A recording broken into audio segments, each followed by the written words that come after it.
Well, hello, Team Zeigler. We're here today with Scott Welle from Outperform the Norm. Thanks, Scott, for investing your day with us here at Zeigler in Kalamazoo, Michigan. And our teams out in Indiana and Chicago as well enjoyed your sessions. Oh, it was, thank you for having me here. I really enjoyed it as well. Amazing group. I've spoken for a lot of car dealerships, and this was probably the best. And I'm not just saying that, it is actually the truth. Awesome, glad to hear that. We had a lot of energy today and a lot of engagement, and I saw tons of people taking notes and really being inspired by you, so thanks again. Scott's agreed to do a short interview with us, so we're going to walk through a couple interview questions with you. So you've been able to spend time with tons of great leaders out there and able to learn from them. What's maybe one of the traits that you see in a great leader? Well, I think a trait in a great leader is just that they are always continually growing and developing. You know, it's not like there's a finish line at the end of leadership. It is literally something that you look at and you're thinking about, how can I continue to be a little bit better today than I was yesterday, be better tomorrow than I was today. And the great leaders I never feel like they have it quote unquote figured out. They're just looking at it and thinking about, how can I be the best version of me, and how can I grow and develop and continue on this journey of leading others to the best of their ability. Yeah, it's awesome. And that's been something that we've really focused heavily on at Zeigler too, is continual learning, always getting better. Mm-hmm. So, and investing in ourselves, investing in our team members as well. Yeah. So, awesome. You've had a lot of personal and professional successes in your life. Congratulations. I appreciate it. What's one of the things that's maybe a standout for you that you're super proud of?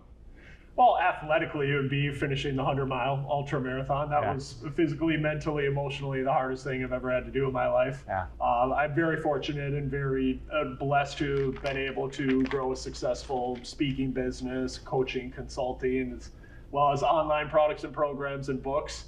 I'm fortunate to have done that. And, other than that, I just, as far as what I'm proud of, I just try to be the same kind of grounded person. What I really just aim to do every single day is to just be the same person I am off stage as I am on stage, and just conduct myself the way that I ask other people to do it, and to not only talk the talk, but to also walk the walk. Yeah, absolutely. You've done that really, really well, and obviously portrayed that throughout your day and a half here with Zeigler as well. So we appreciate that. When you're looking at pillars of success in sales, what are maybe a couple standouts for you of people that you've been able to invest time with that are true professionals in the sales profession? A few standout areas for sales. Yeah, so I mean, sales is a game of, I think it's a lot like leadership in that you're always growing, you're always developing. There is certainly a resilience component to it, is you have to be okay with, there is no failure, there's only feedback. You have to be okay with being told no. And a lot of people aren't necessarily comfortable with facing that rejection and being able to get back up from that, because they think, instead of maybe, let's say, rejecting the car or rejecting somebody's service or product or program, they think they're actually rejecting the person, and they're not. So I think there's certainly a component of, I'm just going to keep my ear to the grindstone, I'm going to continue to do it. So there's certainly that component. And then I think they have a way of making people feel at ease around them, and building that, I called it the BLT, the belief, the likability, and the trust. They have a way of instilling confidence from other people in them. They have a way of making people laugh, of making them smile and being likable. And then they also have a way of gaining the trust of a customer or potential prospect. Yeah, absolutely. That's a natural ability to do that, and it's so neat to see people that do that so consistently as well. But I will also say, because we deal with this a lot in athletics, is it's not, we're all born in a continuum, right? And when we say things like, oh, there's just a natural ability to do that, it's like, well, okay, I don't have that natural ability, so I'm not even going to try.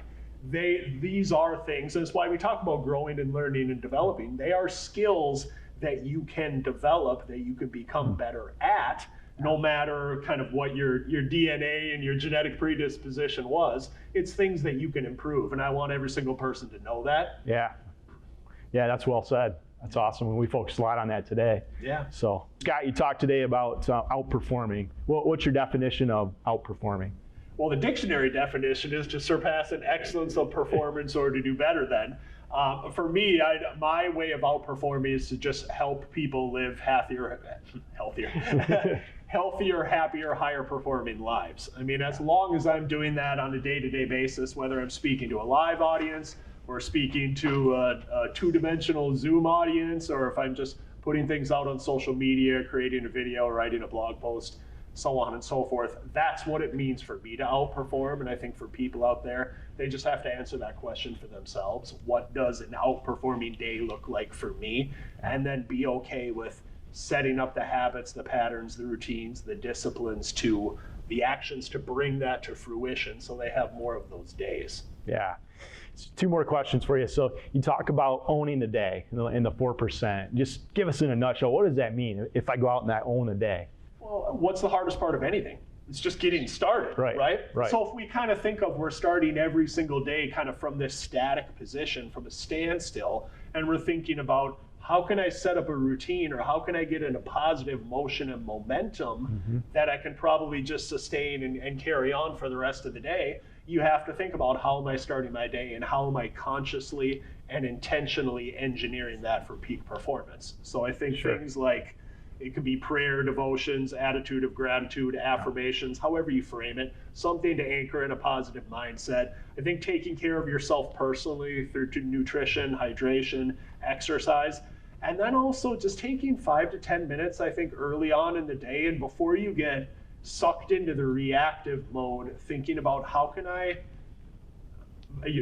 I most efficiently and effectively manage my day and set the tone for an outperforming day by just planning my calendar and my schedule to be able to get ahead of it.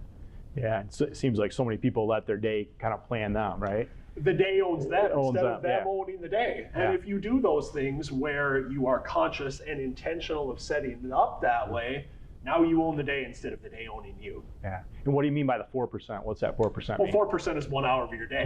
So if you don't know, 1 hour out of 24 hours is 4% of your day. And I understand everybody listening and watching has probably different schedules. You might think, well, I need to take care of the kids, or I have this commute. Like my 4% looks a little different. Well, call it the vital 6% or the vital 8%, whatever it happens to be. But to look at something first thing in the morning where you're thinking about setting that tone for an outperforming day. As long as it happens early, you're going to have more better outperforming days. Absolutely. And last question, I got to ask you about the alter ego thing.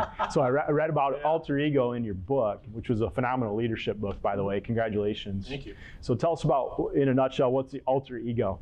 Well, the alter ego is the fastest way to actually enhance your performance. And I talked a little bit about it in certainly the Psychology of Peak Performance presentation, but a lot of what holds us back are things that happen to us very early in life. Sure. And those things come back and they manifest themselves behaviorally and through our belief systems later on in our life. So an alter ego is actually a way for us to step into a better, enhanced version of ourselves to be able to handle a task at hand. So the same way that an athlete might go out there and maybe they don't feel comfortable going into the big game, but they put on the jersey and they summon an alter ego and they kind of act as if, and they step into that version of themselves and they perform better. We need to do that too, because there isn't a single person that I met on planet Earth that's comfortable with all situations. From a leadership standpoint, you might not be comfortable with speaking up in front of a team meeting or an all company organizational meeting. You might not be comfortable handling conflict. From a sales standpoint, you might not be comfortable even approaching people or negotiating. Or we all have these different things that kind of give us cause for pause and make us feel a little bit uncomfortable. And if we can step into a better version of us that's kind of simmering beneath the surface, it's a great way to be able to perform better for the task at hand fast. That's awesome. Thanks so much for summing that up for us.